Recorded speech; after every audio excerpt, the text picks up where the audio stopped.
ప్రేక్షకులందరికీ నమస్కారం. ఈరోజు మన స్టూడియోలో ప్రముఖ ఆధ్యాత్మికవేత్త, ఆస్ట్రాలజర్ బ్రహ్మశ్రీ సుభాష్ శర్మ గారు మనతో ఉన్నారు. గురుగారితో మాట్లాడేద్దాం. నమస్కారం గురుగారు. శ్రీమాత్రేన. గురుగారు, ఏప్రిల్ మాసంలో వృశ్చిక రాశి వారి పరిస్థితి ఎలా ఉండబోతుంది? షష్టగ్రహ కూటమి ప్రభావం అనేది ఈ రాసుల వారి మీద ఈ నెల ఎలా ఉండబోతుంది గురుగారు? తప్పకుండా తెలియజేస్తాను. ముందుగా ప్రేక్షకులందరికీ శ్రీమాత్రే నమః, శ్రీ గురుభ్యో నమః. నమో దేవ్యై మహాదేవ్యై శివాయై సతతం నమః. నమ ప్రకృత్యై భద్రాయై నిహతాం ప్రణతాస్మిత. వృశ్చిక రాశి వారికి ఇప్పుడున్నటువంటి ఈ షష్టగ్రహ కూటమి యొక్క ప్రభావం పంచమ స్థానంలో సంచరిస్తుంది.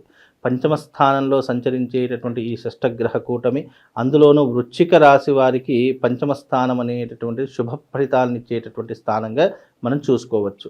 అంటే మధ్యమమైనటువంటి ఫలితాలు, మిశ్రమమైన ఫలితాలు. అంత రాజయోగం అని చెప్పుకోలేము, అంత పేదరికం అని చెప్పుకోకుండా మధ్యమమైనటువంటి ఫలితాలను అనుభవించేటటువంటి యోగం కనిపిస్తూ ఉంటుంది. అందులోనూ ఈ యొక్క వృశ్చిక రాశి వారికి ఇప్పుడు ఈ షష్టగ్రహ కూటమి యొక్క ప్రభావంతో పాటు ఈ సంవత్సరం గురుయోగము, అలాగే శని యోగం అనేటటువంటివి కూడా చాలా అదృష్ట యోగాన్ని కలిగిస్తూ ఉన్నాయి. ఎందుకంటే వృశ్చిక రాశి వారికి 5వ స్థానంలో ఈ యొక్క శని సంచారము, అందులోనూ ఈ యొక్క 8వ స్థానంలో గురు సంచారం అనేటటువంటిది ఇప్పుడు ప్రస్తుత కాలంలో వీళ్ళకు నడుస్తుంది. ఆ తర్వాత 13వ తారీఖు తర్వాత వీళ్ళకు గురు సంచారం మార్పు చెందుతూ ఉంటుంది. అలాగే వీళ్ళకు ఉన్నటువంటి శని సంచారం కూడా మార్పు చెందుతూ ఉంటుంది. దీని యొక్క ప్రభావం వల్ల ఇప్పుడున్నటువంటి పరిస్థితుల్లో మిశ్రమమైనటువంటి ఫలితాలను చెప్పుకోవచ్చు. చేసే పనులన్నిటిలో కూడా సకాలంలో పూర్తి చేసుకోగలుగుతారు. అంతో ఇంతో కాస్తో కూస్తో సంపాదించేటటువంటి లక్షణాలు పెరుగుతూ ఉంటాయి. కాకపోతే ఏంటంటే వీళ్ళకు నెగిటివ్ ఇంపాక్ట్, అంటే నరదృష్టి, మానసిక చింతన చాలా ఎక్కువగా ఉంటూ ఉంటుంది. కనుక దానికోసము తగినటువంటి దైవారాధన చేసుకుంటే బాగుంటూ ఉంటుంది.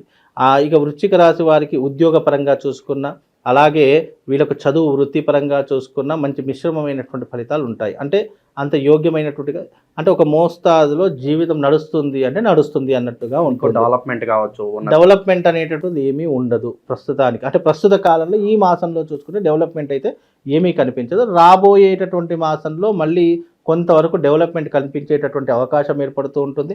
వృశ్చిక రాశి వారికి ముఖ్యంగా ఏంటి అంటే ఆర్థిక పరంగా కొన్ని ఇబ్బందులు జరుగుతూ ఉంటాయి. అంటే లావాదేవీల విషయంలో కానీ, ట్రాన్సాక్షన్స్ విషయంలో కానీ, అంటే ఇచ్చుకునే విషయంలో కానీ, తీసుకునేటటువంటి విషయంలో కానీ కొంతవరకు ఇబ్బందులు జరిగేటటువంటి సూచనలు. సకాలంలో డబ్బులు రాకపోవచ్చు, లేదా ఇచ్చిన డబ్బులు తిరిగి రాకపోవచ్చు.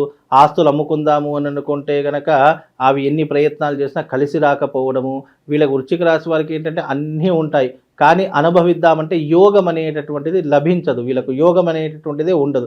కనుక ఆ యోగం కోసం అనేక ప్రయత్నాలు చేస్తూ ఉంటారు. ఎన్నో రకాలైనటువంటి కొత్త వాళ్ళ పరిచయాలు ఏర్పడతాయి. తద్వారా వీళ్ళకు మంచి జరుగుతుంది అని అనుకుంటారు. కానీ వీళ్ళకు ఉన్నటువంటి ఏంటో తెలియదు, కానీ దారిద్రం వీళ్ళకు ఏదైతే అనుకుంటారో అది జరగకపోగా దానికి క్వైట్ ఆపోజిట్ జరిగేటటువంటి లక్షణాలు ఎక్కువగా వృశ్చిక రాశి వారి యొక్క జాతకంలో కనిపిస్తూ ఉంటారు. మరి పరిస్థితులు మెరుగుపడడానికి ఎంతకాలం పట్టొచ్చు అంటారు? వీళ్ళకు ప్రస్తుత కాలంలో కనుక చూసుకుంటే షష్టగ్రహ కూటమి యొక్క ప్రభావం వల్ల మిశ్రమమైనటువంటి ఫలితాలే తప్ప అంత తీవ్రమైనటువంటి బాధపడేటటువంటి విషయాలు కానీ, లేదు భయపడేటటువంటి అంచనాలు ఏమీ ఉండవు. ఎగ్జాంపుల్గా ఈ రోజు నాకు అవసరం పడింది, 1 లక్ష రూపాయలు అవసరం పడింది అనుకోండి. నాకు రావాల్సిన డబ్బే నాకు రాగదు అనేటువంటి ఒక మానసిక చింతన ఉంటుంది. కాబట్టి నేను ఎవరి దగ్గరకు వెళ్ళి అప్పు చేయాలి అనేటటువంటి ఆలోచన ఉండదు. అంటే ఏంటి, నాకు వచ్చేటటువంటి డబ్బులు రాగలేదు అని చెప్పి బాధ ఉంటుంది. అవసరానికి నాకు వస్తే కనుక బాగుంటుంది అనే అంచనాలలో ఉంటూ ఉంటారు. కాబట్టి అదే రకమైనటువంటి కోవకు చెందినటువంటిది ఈ యొక్క వృశ్చిక రాశి వారి యొక్క జాతకం. అందులోనూ విదేశాలకు వెళ్ళేటటువంటి యోగం చాలా బాగానే కనిపిస్తూ ఉంటుంది. ఇక సంపాదించేటటువంటి విషయంలో వృత్తి వ్యాపారస్తులకు చాలా బాగా ఉంటుంది.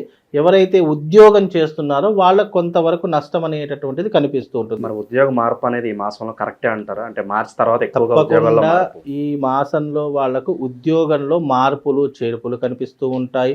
ప్రమోషన్స్ నిలిచిపోయే అవకాశాలు ఉంటూ ఉంటాయి, లేదా ట్రాన్స్ఫర్స్ జరిగేటటువంటి లక్షణాలు ఉంటూ ఉంటాయి. విపరీతంగా వీళ్ళకు పని ఒక ఒత్తిడి ఎక్కువగా పెరిగిపోయేటటువంటి లక్షణాలు వృశ్చిక రాశి వారి యొక్క జాతకంలో ఏర్పడతాయి. అలాగే ఆడవాళ్ళు ఎవరైతే ఉన్నారో ఈ సంవత్సరం, ఈ నెలలో కావచ్చు, ఈ సంవత్సరం మొత్తంలో కావచ్చు, కొంతవరకు స్ట్రెస్ అనుభవించే అవకాశాలు ఉంటాయి.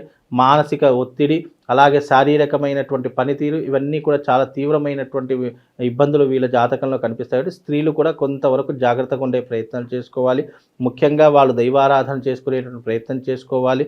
అలాగే వృశ్చిక రాశి వారికి ప్రస్తుత కాలంలో పంచమంలో ఈ షష్టగ్రహ కూటమి ఏర్పడింది కాబట్టి కొంతవరకు ఆరోగ్య విషయంలో, డబ్బు విషయంలో, మీరు చేసే వృత్తి విషయంలో కాస్త జాగ్రత్తగా ఉండేటటువంటి ప్రయత్నం చేసుకుంటే అన్ని రకాలుగా బాగుంటుందండి. గురుగారు అలాగే వైవాహిక జీవితం ఎలా ఉండబోతుంది? ఏమన్నా సమస్యలు వచ్చే అవకాశం కనిపిస్తుంది? వైవాహిక జీవితం కనుక చూసుకున్నట్టయితే ఇప్పుడున్నటువంటి ఈ వృశ్చిక రాశి వారికి కొన్ని రకాలైనటువంటి చిన్న చిన్న ఇబ్బందులు ఏర్పడుతుంది. భార్య వల్ల కావచ్చు, కుటుంబ పరిస్థితుల వల్ల కావచ్చు, కొన్ని చిన్న చిన్న ఇబ్బందులు ఏర్పడేటట్టు లక్షణాలు ఉంటాయి కనుక కొంతవరకు దానిని చూసి చూడనట్టు వదిలేసి మన పని మనం చేసుకోవడం చాలా ఉత్తమం.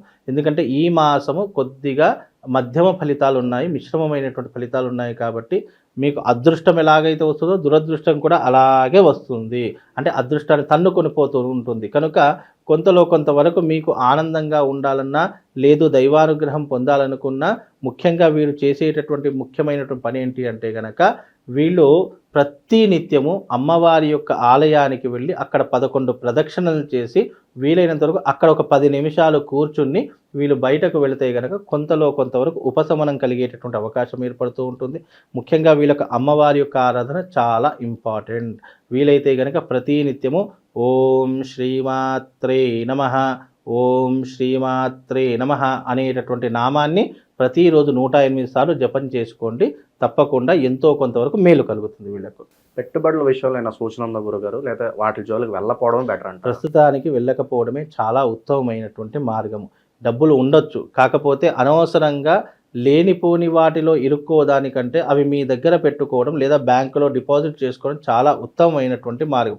అనవసరమైన డబ్బు లావాదేవీల విషయంలో కానీ లేదా ఏదో వస్తుంది అని చెప్పి అనవసరంగా మనం అత్యాశకు వెళ్ళిపోయి ఉన్న డబ్బులన్నీ తగలేసామనుకోండి, ఏమవుతుంది అంటే కనుక అక్కడ మన డబ్బులు పోవడమే తప్ప తిరిగి సంపాదించుకునేటటువంటి లక్షణాలు మనకు కనిపించవు. కనుక వీలైనంత వరకు జాగ్రత్తగా ఉండే ప్రయత్నం చేసుకోవాలి. ఏ జోలికి వెళ్ళకండి. ఆఫ్టర్ మే తర్వాత మళ్ళీ అప్పుడు కొత్త ఫలితాలు ఉంటాయి కాబట్టి అప్పుడు తెలుసుకోవాలి. ప్రస్తుత కాలంలో అయితే ఇప్పుడు వద్దు. గురుగారు అమ్మవారి ఆరాధనతో పాటు ఇంకా విశేషంగా ఏమైనా రెమెడీస్ చేసుకుంటే బాగుంటుందంటారు? ముఖ్యంగా వీళ్ళకు వృశ్చిక రాశి వారికి ప్రస్తుత కాలంలో నరఘోష ఎక్కువగా ఉంది కాబట్టి వీళ్ళు కరంగలి మాల ధరించుకునేటటువంటి ప్రయత్నం చేసుకోండి. కరంగలి మాల ధరించుకోవడం వల్ల వాళ్ళకు శుభము లాభంతో పాటు అదృష్ట యోగం కూడా కలిగేటటువంటి లక్షణాలు ఉంటాయి. ఈ నెగిటివ్ ఇంపాక్ట్ నుంచి కానీ దారిద్ర్యం నుంచి కానీ బయటపడడానికి ఇది ఒక రక్షణ కవచంలా మీ జీవితంలో ఏర్పడుతుందండి. ఓవరాల్గా ఏప్రిల్ మాసంలో ఈ రాశి వారికి ఎలాంటి ఫలితాలు ఉండబోతున్నాయి మీ మాటలో చాలా చక్కగా వివరించారు గురుగారు. ధన్యవాదాలు.